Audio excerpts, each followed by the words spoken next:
like we said right off the top, MLB Trade Deadline is in motion as we speak. We're about just over an hour outside of the trade deadline ending. So we'll break any trades if they come in, anything worth it.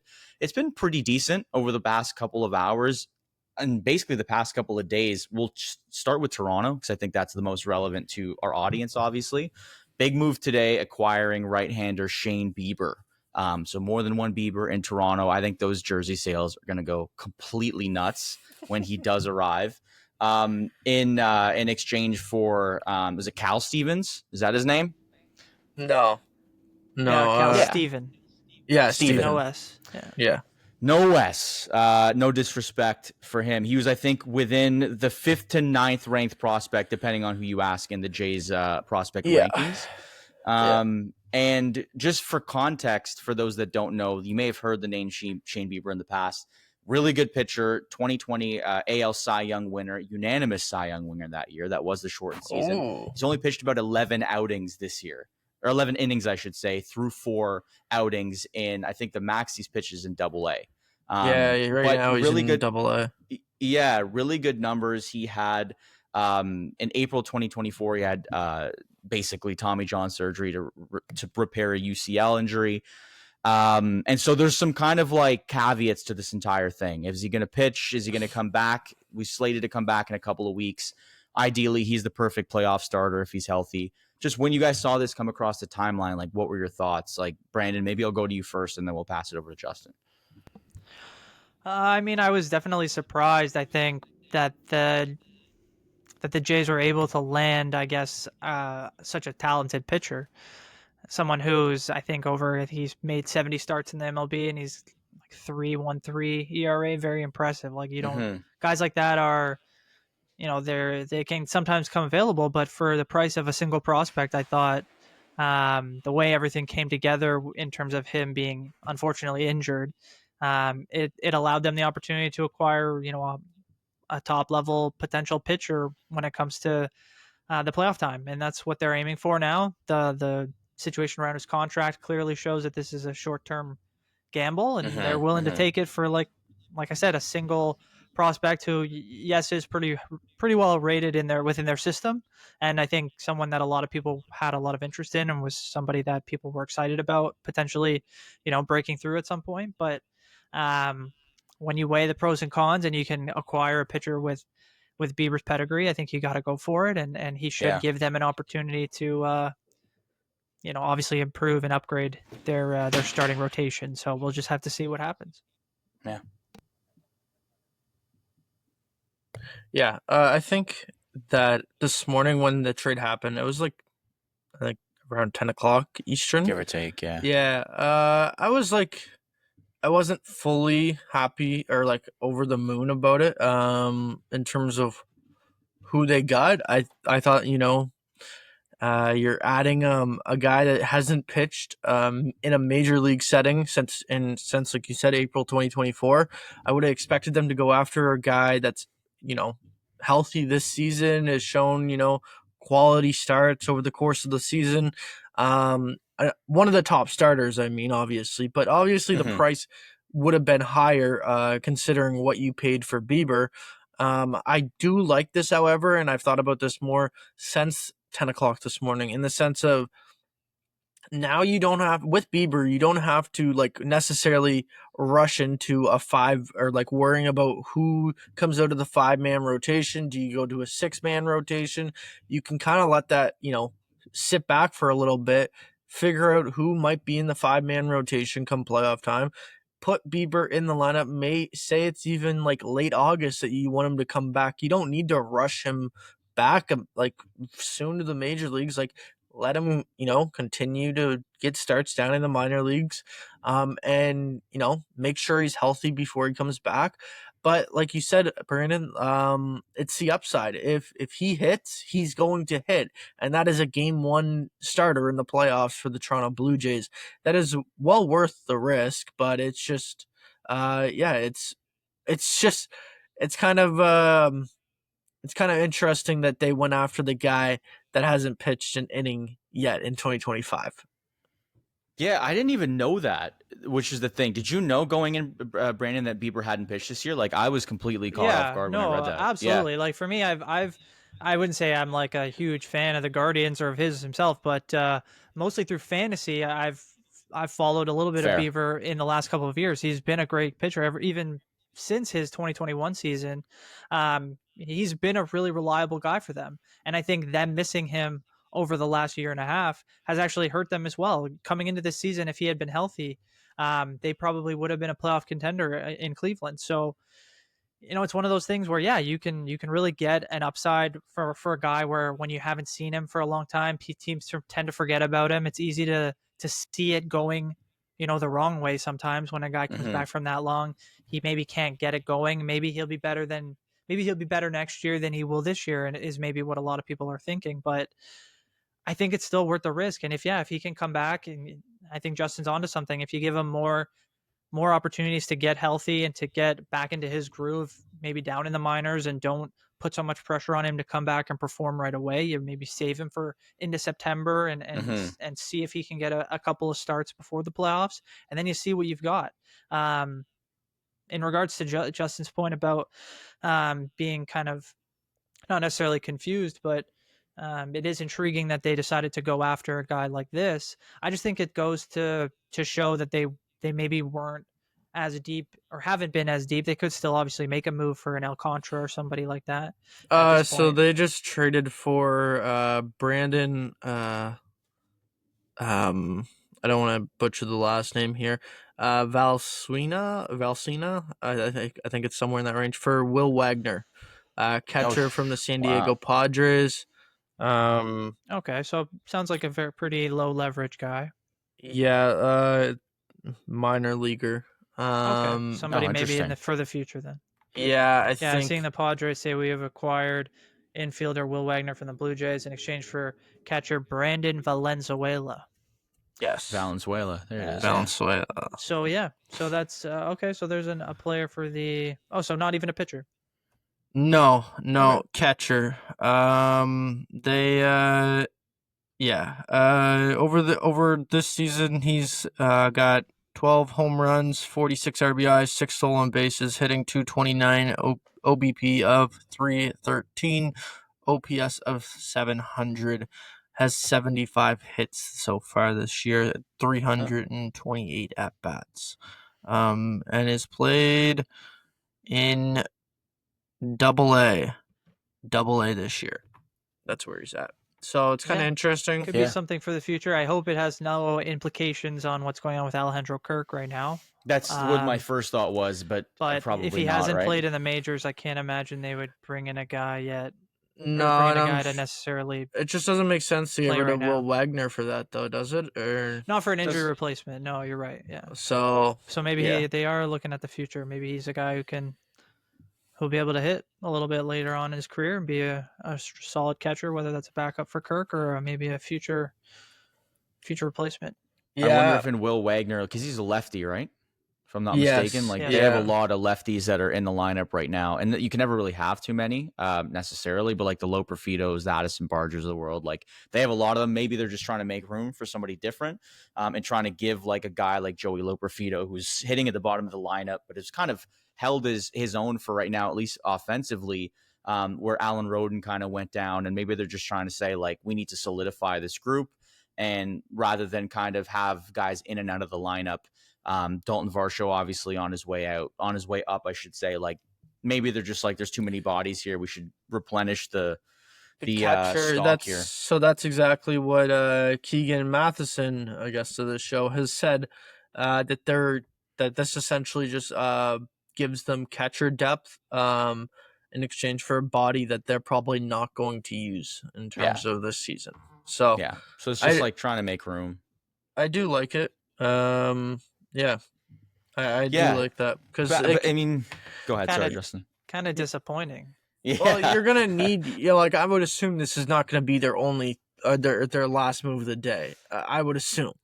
They have an hour. If it is, then yes, you're right, Brandon. It is very disappointing, but I would assume that this is literally, like I just said, to make sure even though you have so many bodies up in terms of the bench, in terms of infielders and outfielders, you don't have a lot of catcher depth. So might as well try to bulk that up while you can.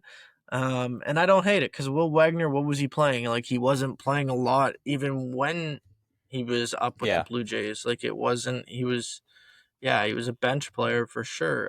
So would he even been on the 26-man roster? Obviously, by their terms and what they just did, I don't think so, because if you're going to keep him on your 26-man roster for the playoffs, you're obviously probably not making this deal then.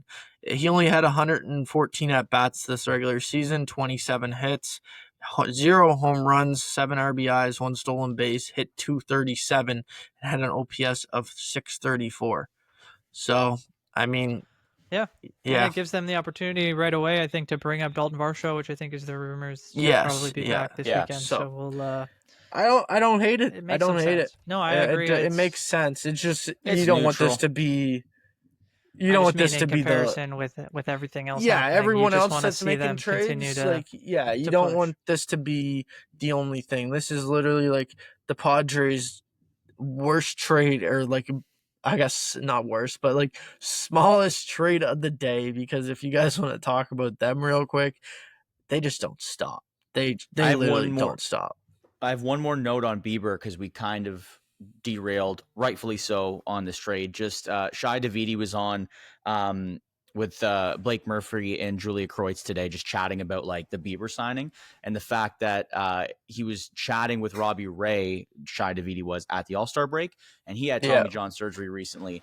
And he's a much different pitcher than Shane Bieber is. He's more of a like pick your spot, like don't rush, don't try and blow the ball by the pitchers. And Robbie Ray said he was having a hard time adjusting in the first 6 to 8 months coming back from Tommy John, because his style is more like you're throwing as hard as possible, where Bieber's always been more of a like a Blue Jays type starter. And again, these are his words, not mine, but I think he made a really good point to say like he's going to fit into the rotation really well and hopefully doesn't have the same struggle coming back that other pitchers might, that are more like flamethrowers rather than like you're kind of a magician and trying to fit the ball in a certain area rather than blow the ball past it. So that's just a good note for fans that are like, is this guy going to actually impact the rotation and the team this year? That's the obvious goal, with the fact that he has an option at the end of this year, but he's essentially a free agent and likely is going to hit free agency. He's not going to sign anything. I would assume he's going to hit free agency if it pans out well for him. If it doesn't, I would assume he's going to accept that player option for 2026. We'll see.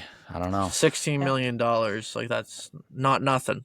No. And you can't, like you said, Alex, you can't really discount the fact that he just had a pretty respectable start in the minors to kind of go along with it. I don't think the Jays could have made a deal for Bieber if you hadn't seen him get out there and actually throw the ball at a pretty elite level. So if he was like, if there were still a little bit away from rehab assignment down in the minors, then you maybe would have had more pause. But I think where he's at right now, it looks like he should be good to go when his number's called, and we'll just have to see. And yeah, like in terms of his contract, he'll be a guy who will want to show out, and that should include having some really strong starts in the majors this season. So we'll just have to see if he can do it, and yeah, he'll have earned whatever money's coming his way. I was excited. I definitely was excited when I heard this. Now, I didn't know he didn't pitch this year. I'm not playing fantasy this year. I would not be able to keep up with it accurately, to be quite honest. I hit horrible in our school one last year. Like, I'm just going to hang up the reins. But that said, I was excited because I know that Bieber is a good player, very good pitcher in the past, and has the potential. He's only 30. It's not like he's 35, 36. There's an old rotation in Toronto already. So at least he weirdly brings it down like a small bit in terms of the age gap there. But yeah, the Padres, man, they've been obviously on a roll this entire day. Acquiring Mason Miller and JP Sears from the A's. Miller is 26 or something like that. I think he was like 4th for Rookie of the Year voting last year, dominant in terms of their closer. And then bringing in Ryan O'Hearn from the Orioles as well. First baseman, a lot of good power.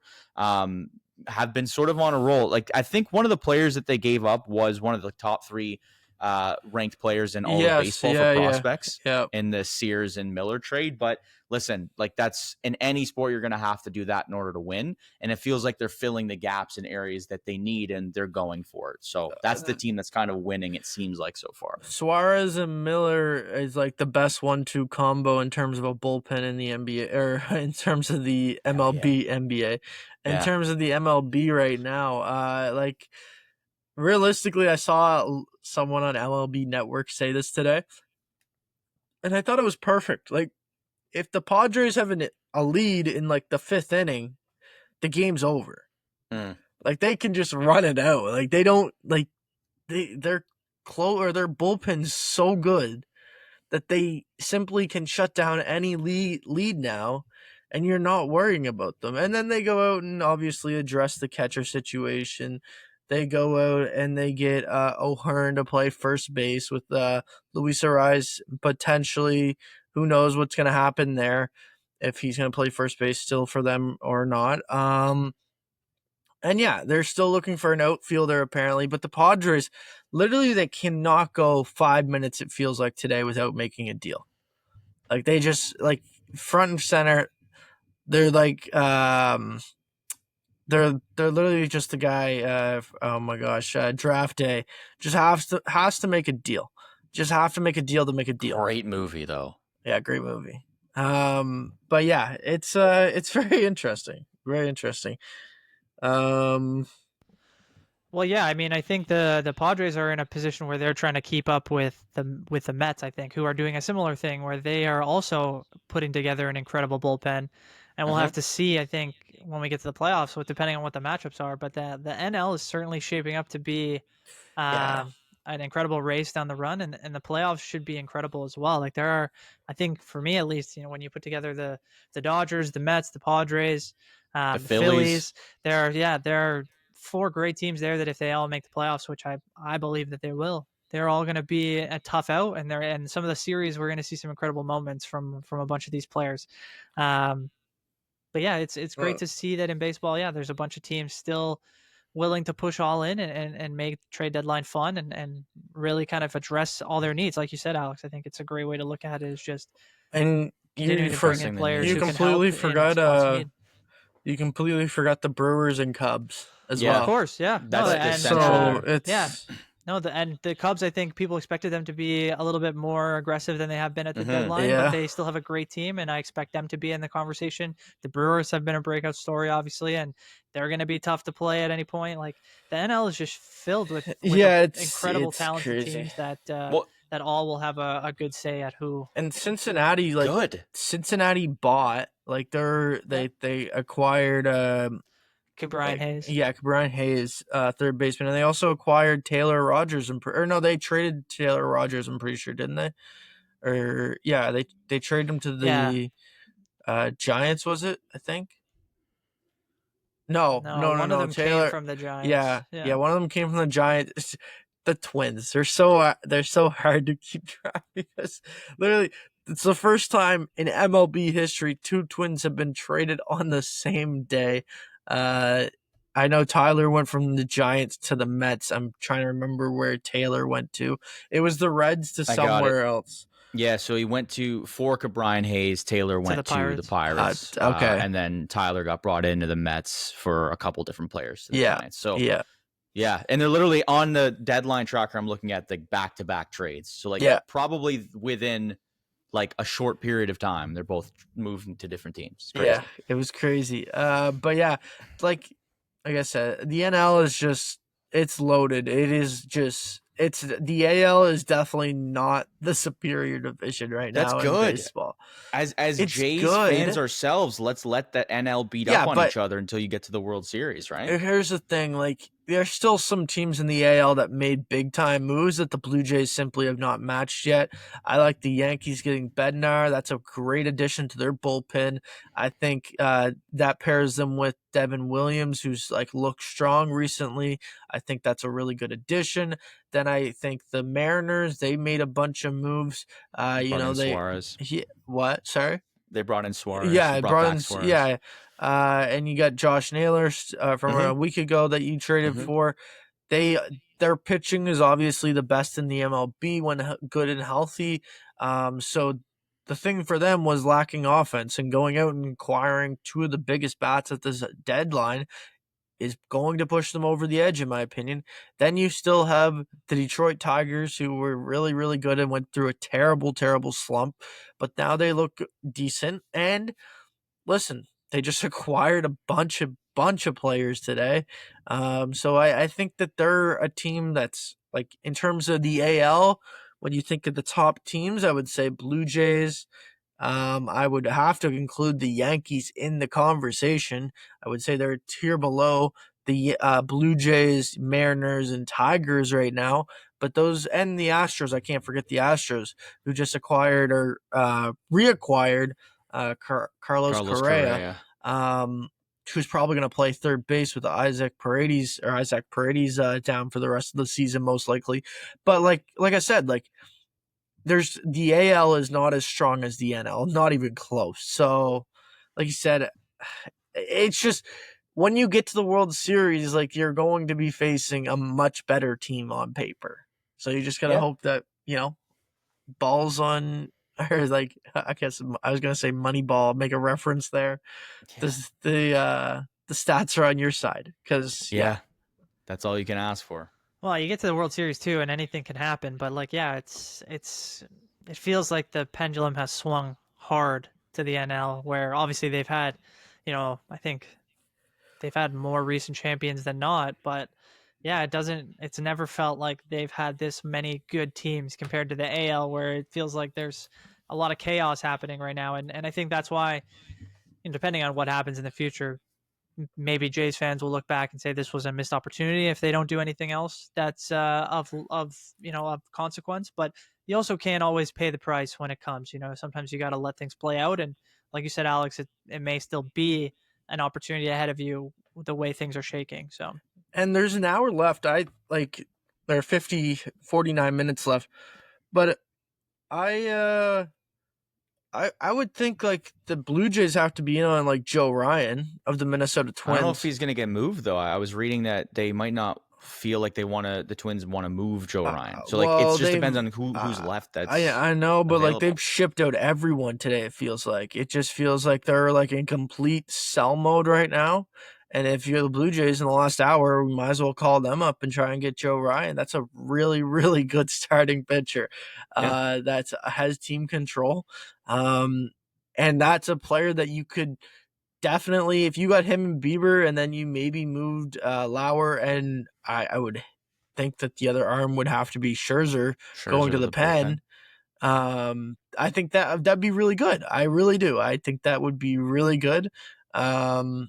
And yeah, I mean, I don't know. Maybe Mad Max wouldn't want to go to the pen, but I think he'd be fine. You think? I don't know. I don't think he would. I have a hard time believing that the Jays, after getting Bieber, are going to be in on another high quality starting pitcher. Like, I think it would be great to have, and maybe if the opportunity is there, they can't say no. But obviously until last night when we saw most of the high-powered relievers start to go. Yeah. Even today, I kind of hoped they would be in on a guy like Bednar, because I think that's where they needed more help, was in the bullpen. And after getting Bieber, you can see a pathway to having, six guys really who can potentially pitch in the playoffs for you at any point. And then, so it was hard for me to envision them going and getting a seventh in that scenario. I know you could move multiple guys to the bullpen, but that felt like maybe a little bit extra. So I kind of hoped they would be more in the reliever market, and while they still could maybe pick up a guy who isn't, going to be as relied upon, it still may be able to help and improve the bullpen as a whole. Yeah, we'll see. Sorry, I was just gonna say that I think in terms of the bullpen, you're totally right. They should have been a team. Because if we heard all in, this is not all in my opinion, for the Toronto Blue Jays. No, I agree with that. If you're going all in, like, you needed to acquire, like, a top dog closer that is better than Jeff Hoffman, because Jeff Hoffman, while he is good, like, he's just not the elite of the elite. And, like, having Jeff Hoffman as a eighth inning guy would be the perfect situation to then have like a closer come in and be that top guy. Like we're talking about Durant, like if you would have made that trade for Durant and like gave up, I don't know, the fourth best prospect in the farm, maybe Ricky Tiedemann, maybe something else, it would have I would have been very happy with that because listen, that is the type of closer that you're going to need to go into the postseason in the MLB and get the job done. I don't see this as an all-in trade deadline for the Toronto Blue Jays if they don't get another top-end reliever by the end of this hour, I would say. When have we really seen this front office go all in on anything? And like, I know that's low hanging fruit, but like not but this that front wasn't office. this Yeah, front office, right? So that was Alex. like, again, low hanging fruit. So like, I don't want to necessarily transition because but at the end of the day, I think this caught everyone by surprise. I wonder if it caught the front office by surprise that the Jays would be in this position at that time. Yeah. And now I think it's like you got to pay the piper, i.e. the front office needs to have made those choices and sort of made the decisions. And we won't make any like proclamations till the 6 o'clock and even really like 6:30 Eastern goes through, because you can see some of these trades might roll in afterwards, as we see in other sports. I did see an interesting thing from Ken Rosenthal earlier today on The Athletic. And there's some teams that have sort of stayed put, and like maybe the Cubs being one that haven't really been moving the needle too much. And some people think that staying put is good. And I think that can be said, in certain situations. But he had said, like, if you looked at the past 10 World Series champions, 8 of the last 10 can trace success to like people that have actually been traded to that team and made a big difference, have been like MVPs in either the NLCS or the DS or whatever the case is, or the World Series itself. Like you look at Tommy Edman last year with the Dodgers, all the way back to 2015, like the Royals with Johnny Cueto, who pitched pretty well with them. I don't know if there's their number one, but they're 2 or 3, but he stepped in, I think, from the Reds and made a big difference. So I think you can trace like success to the MLB trade deadline actually mattering and not saying, oh, like we have a good team. I think there's just so many positions, so many players that impact the team that it's not like you can look at, 3 or 4 guys on an NBA roster to say we have this starting 5 that is fine. We need backup. No, like in the MLB, you can see glaring weaknesses that can ruin your chances at success. So all that to say, the teams that have made moves are probably in better positions. That's not really like a crazy statement by any means, but it's a tale to say like teams should probably go in if they want to be successful in the playoffs. If you're gonna be in the mix, you might as well go. You don't just dip your toes into the deep end. You dive directly into it, and you go all in. Yes, that's exactly the motto, the way or thinking the Blue Jays should have right now. But we'll see as we get down to this final little bit here. Yeah, I mean, a lot of it I think has to do with just the communication from the front office in the past too. Is like they've been very vocal in terms they wanted to rebuild the farm system. They want to put their own stamp on this team and the organization, the types of players that come up.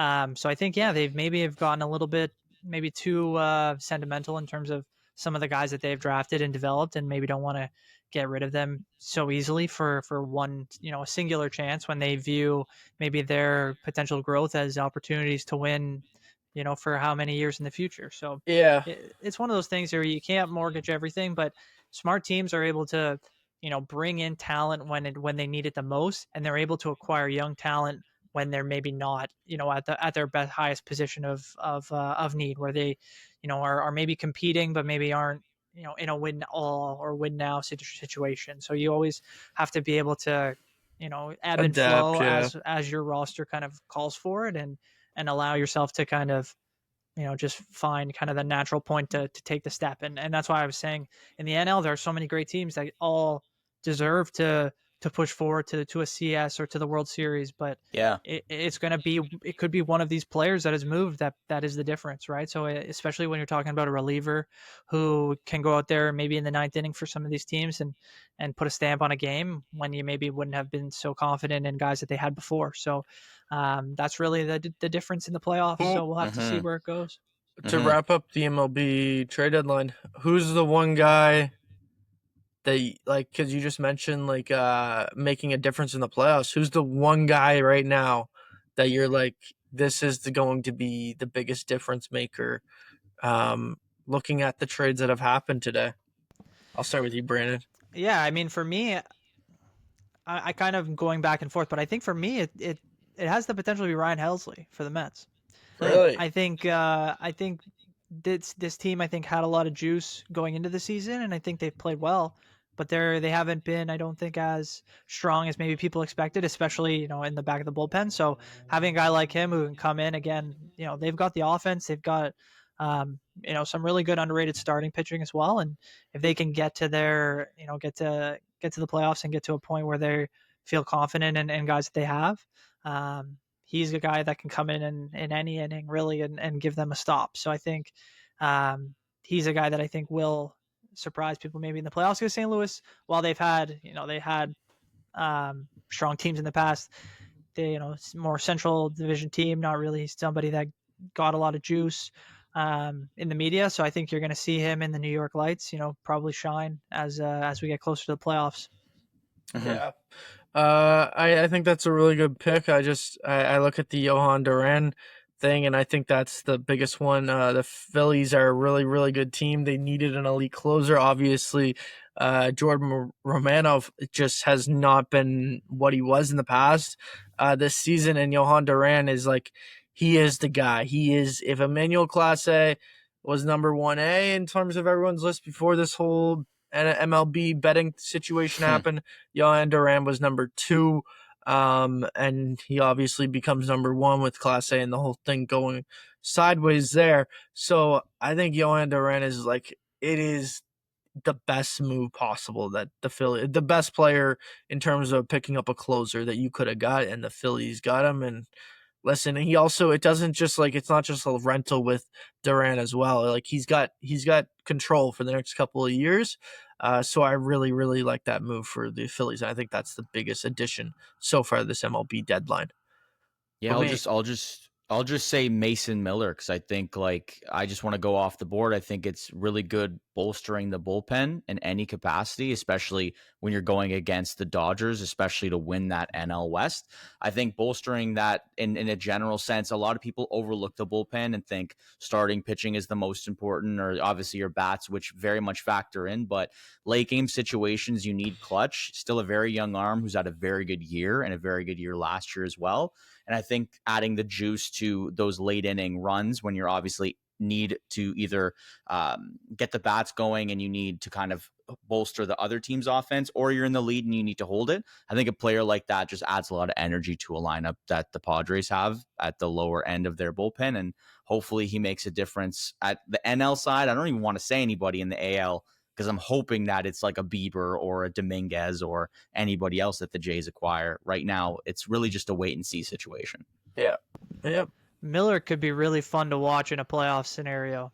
That's I the think thing. he's still very young. Obviously, playing in Oakland, hasn't had the opportunity to be in those big games. I think the energy and stuff that you mentioned, Alex, is a great point. Like he could be electric in a playoff scenario for the Padres, and I think we should definitely see that. Versus the Dodgers if it happens as well. I mean, yeah, right. Like I'm happy to see the Padres do well, because they've been the little brother of that division for like ever. Yeah. And in every year it seems like, okay, you have like a Tatis, you have like a Machado come in, and you're like, oh, these guys are ready, and they just can never get over that hump. So Yeah. I don't know if this is the year for them. If they hold on to a Dylan Cease, that makes things a little bit different. That'll be the telltale sign if they keep him or they don't. At this point, I think it's pretty obvious they're trying to contend. So we'll see. I'm excited for the rest of this year.